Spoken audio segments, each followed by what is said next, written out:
Hello and welcome to our news segment this week in Gunpla, where we cover everything about Gundam, hobby, and also the Gunpla community news in general. And the first piece of news that I want to share with you is this one that happened in Malaysia. A lot of you actually sent me this link, and this is basically an incident in Malaysia where this Facebook post really blew up, 400 plus comments and 200 plus shares.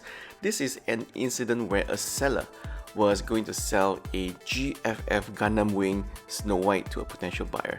So what happened was, this Mr. How, he was a seller, he met up with the potential buyer, and when he was about to sell the item to the buyer actually said, hey, can I open up the item and inspect, because the price of this item is quite high, and I just want to make sure that everything is alright. So the seller, being the honest guy he is, he made a few mistakes, right? Number one, he trusted this potential buyer too much, and he didn't actually take a deposit as well. So what happened was quite funny. When I read the entire incident on Facebook, I was really laughing at this entire incident, right? So when the potential buyer took the item into his hands, this is a brand new seal unit, mint in seal box. The potential buyer proceeded to open the unit, and he took more than 15 minutes to inspect the item itself.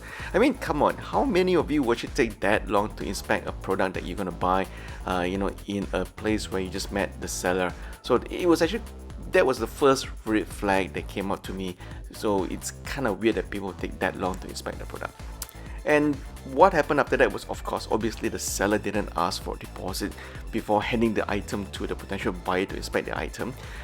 After about 50 plus minutes of inspecting the item, he decided to not buy the product. So obviously the seller was quite pissed. I mean, number one, the item was brand new and sealed. You open up the item to inspect, and that pretty much pulls down the value of the item that you can resell to other people. That is just a fact, right? And when the buyer actually said, no, it's not my fault, man. I never promised to buy the item. I just say that let's meet and let me inspect the product. So that to me is still kind of fishy and quite a cop-out, if you ask me, right? So I've actually blurred out the face of this guy on, in this video, so not to bully him or shame him, but look at his reply. He actually put up his own personal reply into this Facebook thread that blew up, right? He gave his point of view about what really happened. So he said that, look, when I met the seller, I opened up the item because it is very expensive. I needed to make sure that everything was alright. But when I look at the item, there was a few parts that was a bit loose. I was not happy with the condition of the product. So to me, that again, it's not really a very cool answer, right? I mean, who actually goes to a shop and say, hey, I would like to buy this particular product. It is brand new. Can I open up and check? Then proceeded to say, no, I don't want it. It's kind of not how the hobby and toy collectible industry work in general. So to me, this entire incident really taught us a few lessons. If you're ever going to sell something to someone on the internet or in person, before they even say that they're going to take a look or gander or even just to inspect the item, do ask for a deposit. At least if the person decided not to buy the item after touching and molesting the product and opening up a sealed product of all things, you should definitely at least get a compensation, which is the deposit, right? And of course, secondly, well, at least now you guys know who the potential buyer is. He's based in Malaysia. Do be careful. If you guys still want to deal with him, I think it's your prerogative. But do be safe. After this incident, quite a lot of other sellers has also jumped onto the Facebook thread, and they've also shared that, hey, I had a very similar selling experience with this guy. Met up with this guy, he didn't turn up. Or I met up with this guy, he proceeded to take half an hour to play with the item, inspect the item, but he never actually bought the item itself. So yeah, buyers beware and also sellers beware when it comes to selling high-end collectibles in the used market. And if any one of you outside of Japan have ever bought a exclusive Gundam based Tokyo or even a premium Bandai kit that's exclusive at the expo as well, this is basically how it is actually bought and sent to you, right? So this is a tweet from quite a lot of Japanese Gundam and also Gunpla lovers where they complain, when they are at the event and want to buy special exclusive limited edition merchandise, especially Gundam based Tokyo merchandise.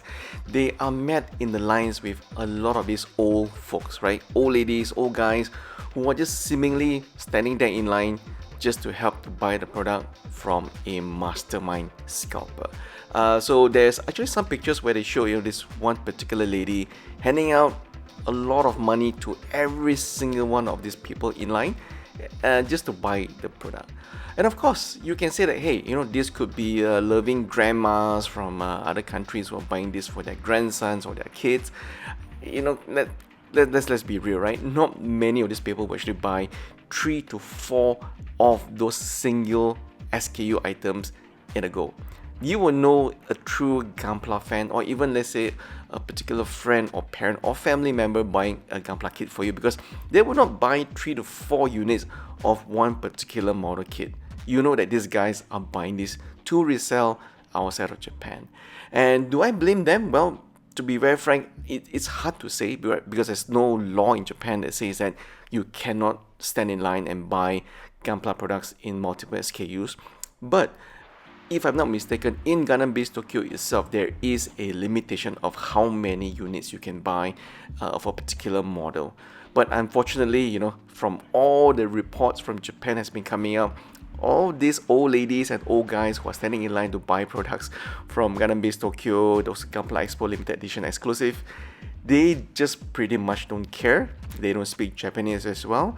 I don't know whether they are Chinese or Koreans or North Koreans or some other nationalities. That is up for speculation. But one thing is sure, most of the counter staff from Gundam based Tokyo and also Gunpla Expos have been complaining that these guys, they just don't care. They just stand in line. They will bring all the boxes and boxes of Gunpla limited edition Expo kits to buy, and you just put the money on the counter on the table and expect the transaction to go through. So this is basically how unfortunately the market is, and I don't think it's limited to only Gunpla, to be very frank. I think other expo exclusives like Funko or Hot Wheels, Tamiya, Takara Tomy, I think when they have those kind of limited edition exclusive, there will be potential opportunity for scalpers to go in there and grab those items, multiple of them, to resell overseas for a handsome margin. As a Gunpla fan myself, who is not in Japan, can we stop this? Yes, obviously you can, right? The way to stop this is stop buying these things from scalpers or even sellers from your own country, because this is basically how the entire transaction has gone through. And I think all these pictures speaks for themselves. I mean, how often do you see old ladies and old grandfathers, buying multiple units of Gundam based Tokyo kits? Like that. So yeah, that to me is a red flag, and unfortunately, this kind of behavior and practice is really kind of giving a bad name to all the other Gunpla builders outside of Japan. So I hope if you guys do see this kind of limited edition kits from Gundam based Tokyo, don't buy them. I guess let these scalpers waste their money, because they have to invest in a lot of money to buy these stocks outright before it actually reaches to Gunpla collectors and stores worldwide. It looks like the RX-78F00 Gundam is out already, and quite a lot of the Gunpla fans in Japan have already started showing off their kit in itself. So the box itself is pretty big, and I think that quite a lot of people are actually happy to buy this because it is an exclusive limited edition that you can only buy at Gundam Front Yokohama. But this is not a not a high grade, it's not a master grade, it's essentially a no grade. But I was actually quite surprised at how big this kit is and how many parts are actually going into this kit. So I suppose this is somewhat like a Reborn 1100 / high grade kit. So if you guys are ever going to Japan And if you're visiting Yokohama, do make sure that you stop by Gundam Factory Yokohama to actually buy this kit. And on a separate note, it's actually quite interesting that this kit is actually coming out, because we know that from the report last year, Bandai is having a lot of issues trying to meet demand for Gunpla model kits worldwide. If I'm not mistaken, Gunpla demand has gone up by as much as 40% for the last few years, and there's supposed to be a new factory at Gundam Yokohama, so we should actually be seeing a lot more kits coming out. So don't buy this kit just because you want it to be a special edition, because I don't think it's going to be, but there will be a lot of other special edition kits coming out in the near future. Now let's talk about this. This is the Master Grade Extreme Unicorn Gundam version car. It's out today, not today, this week in Japan, and I think pretty much everywhere, a lot of places like Taiwan, Hong Kong, even Japan has already started selling out. Some stores are still stocking them, so if you are able to see one or secure one, I will highly recommend getting one. If you're not in Japan, I would also actually recommend getting this kit from Hobbylink Japan, and I'll tell you the reason why, right? Hobbylink Japan always packs their kits very nicely, so I never had a problem with a Gunpla box that comes dented or creased. So given that how expensive this kit is, if you think that you can't get it from a local store or you want it in a pristine condition, you should definitely try and get it from Hobbylink Japan. Okay, now back to Master Grade Extreme Unicorn Gundam. So quite a lot of people are already started to share their build and reviews across Japan, and I think one of the biggest concern a lot of fans had was how bright is the LED. Actually right now there's actually quite a lot of pictures and also videos being shared online, so those pictures really show you how bright the LED can be, and I think you'll be satisfied. I think they fixed the problem of the not too bright LEDs from the PGX year before it. But to be very frank, when I saw the box of the Master Grade Extreme Unicorn Gundam, I think quite a lot of you are just like me, right? We are actually quite shocked at how big the box is. There are actually a lot of parts that's gone into the Master Grade Extreme Unicorn Gundam, and it's almost like a perfect grade, I would say, in a way, in terms of number of runners and parts. So you're actually getting quite a lot of goodies for your money, and I've been getting a lot of questions as well on the comment section. Have they fixed the articulation issue versus what they've seen in the previous old Master Grade Unicorn Gundam? The answer is yes. There's been so many videos being shared across on YouTube from Bandai themselves, Gundam Base Tokyo. The articulations on the knee, on the arm, on the waist, all has been fixed, so you have improved articulation on the new MGEX Unicorn Gundam. So there are actually a few Japanese review as well. I'll put the link in the description so you guys can check out the Japanese reviews of the Master Grade Extreme Gundam. But for me right now, I think if you guys do get a chance to buy this, I would say that it's definitely a great buy, to be frank. I don't think the price is expensive given how big the kit is. You're getting quite a lot of stuff for your money, and the flexible LED system in itself is quite unique. You're not going to get that in a lot of different kits. But I guess most of us are actually thinking what will be the new or next Master Grade Extreme. So I think bets are probably it will be under the UC system, so we might get another new mobile suit from that system. So let's see what's gonna come out as the new Master Grade Extreme. I think we probably wouldn't get any new teaser or announcement for MGEX until next year. So for now, I'm actually saving up my money as well, and also thinking about what is gonna come out in the next 2 months from Bandai, because we're already in middle of September. So I'm expecting Bandai to announce the news of the new Perfect Grade RX-78-2. So that news should be coming out sometime in November, if I'm not mistaken.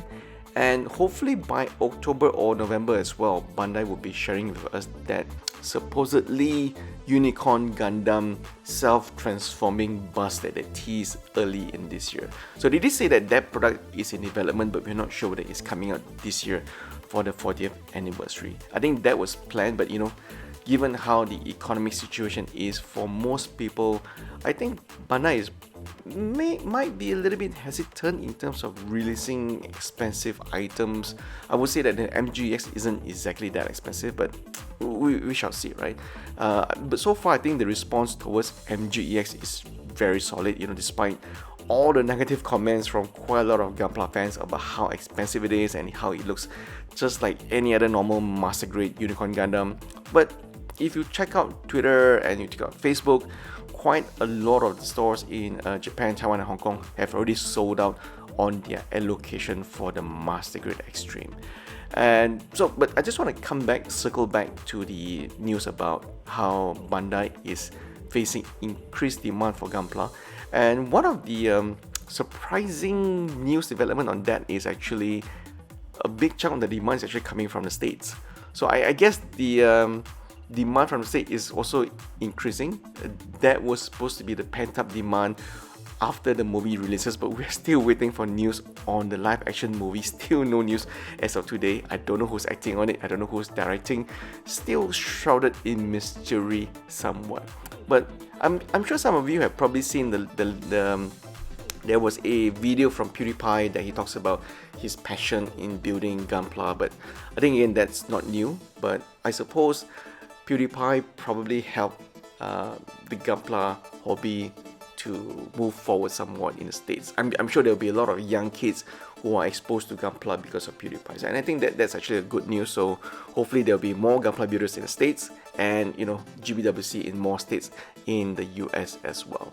But for now, to be frank, after looking through all the pictures from the MGEX owners in Japan, Taiwan, Hong Kong, when I look at the runners, I was like, wow, it's almost like building a perfect grade kit. 3/4 of the runners, it's almost the size and numbers of runners of the perfect grade so far. But it is definitely quite impressive. If you're asking what about me, well, my backlog is increasing way too fast. I am holding back on the MGEX for now, to be very frank, and I'm sure that I will buy the Master Grade Extreme in the near future, but maybe next year. But for now, I'm really still looking at what's going to be the new perfect grade and also the Unicorn Gundam self-transforming bus. It was supposedly coming out this year, right? So let us know what you think, and also what you guys think of this new segment. So we probably would do a lot more of these new segments every single week if possible. But I would like to say a big thank you guys for watching this video. If you're new to our channel, please consider subscribing to our channel for all the latest in Gunpla and collectible news. I'll see you guys down in the comment section below.